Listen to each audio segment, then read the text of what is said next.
What if I told you that a wheelchair-bound individual on an exam table is left there in the clinic? Staff nowhere to be found. They have to crawl off of the exam table in order to get help. Put it up full mass. Wow. I'm taking you to Buckhead, Georgia. Wheelchair-bound woman was left on an exam table for hours after clinic staffers left for the day and forgot she was still at the clinic. Ankita Mackin. Ms. Mackin, who has used a wheelchair for the past 4 years, claimed she was left on an exam table, had to roll off the exam table, crawl for help after employees at Hanger Clinic in Buckhead, Georgia, forgot about her. That's according to the report.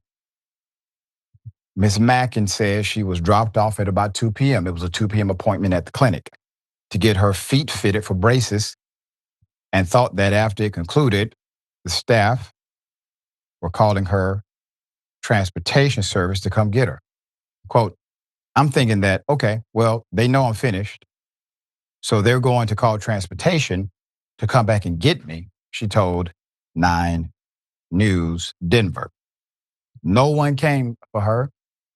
And Ms. Mackin says the room to her exam door was left open, allowing for staffers to view her and choose not to help. We have a picture of it right here. Quote, the door is open the whole time, she said. Quote, so I'm waiting. I done fell asleep, woke up. I'm like, it's almost 4 o'clock. End quote. Hanger Clinic closes at 4 p.m. in Buckhead, Georgia. But by the time Miss Mackin realized the medical center was closing for the day, it was too late to get help. Quote, so I'm like, hello, nurse, doctor, is anyone in there? Miss Mackin said, quote, I was like, oh my God, I know, Lord knows, I hope they did not lock me in this building. Yes, ma'am, they did. They sure did. So the Buckhead Clinic is in Atlanta, Georgia. The community is known as Buckhead. They made an independent move to become their own city. We talked about that on the program, had the organizer, Mr. White, on the show.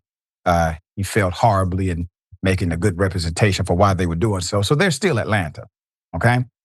Put it up full mass. They just gave the woman braces for her feet. So they understand she can't walk, okay? With no one coming for her, Ms. Mackin says she rolled off the table in intense pain, crawled to plug her phone into a charger to charge her phone so she could call for help. Her daughter, Atlanta Police, Atlanta Fire, and Grady EMS arrived shortly thereafter. Quote, they were shocked. They were like, quote, oh my God, I'm sorry this happened to you. Mackin said of the firefighters who forced their way into the building. They had to break in. The incident left Ms. Mackin traumatized and embarrassed. As she said, she had no food, she had no water, she had no way to get to the bathroom for multiple hours.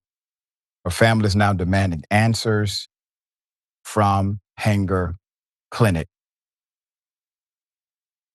That's called emotional distress. That's real emotional distress. You have to think about the emotional distress of someone. Let's say if you're in an elevator and that elevator doesn't open up for 10 seconds longer than it's supposed to. Like it's still closed and you know that elevator is supposed to open. And you got 10 seconds, 15 seconds, 20 seconds. Now you're panicking.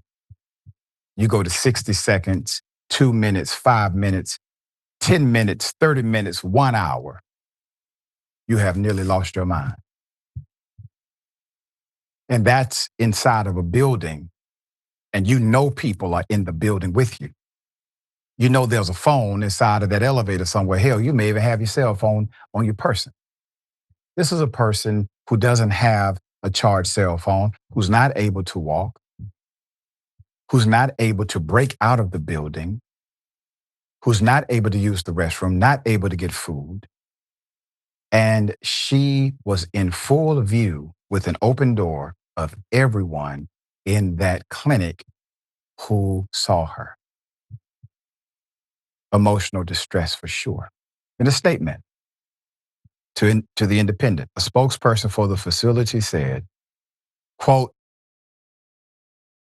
local emergency services personnel responded to our clinic on August 21st, but given HIPAA privacy laws, I cannot provide any additional information. Incorrect. I made sure I reviewed it again before I did the segment. You can give information about your general security protocol at the facility that has nothing to do with the HIPAA violation. You can give information in reference to protocols that were in place, or what we call redundancies, that did not occur given a patient was left in the facility. The reason why you're able to give this information as security protocol is to make sure that individuals feel safe when they come to your said establishment. So these rules, these facility guidelines, these redundancies, and these security protocols are well within the framework of public disclosure for the sake of ensuring that the public feels safe, they are safe, and that nothing like this happens. So when you say there's nothing else you can say about it, you are a damn lie. Period. All right. Yasmin, I cannot imagine a loved one in my family, an aunt, a grandmother, having to endure something like that after being fitted for braces because she's wheelchair bound. What say you? Yeah, I mean, she's already in such a helpless position for herself.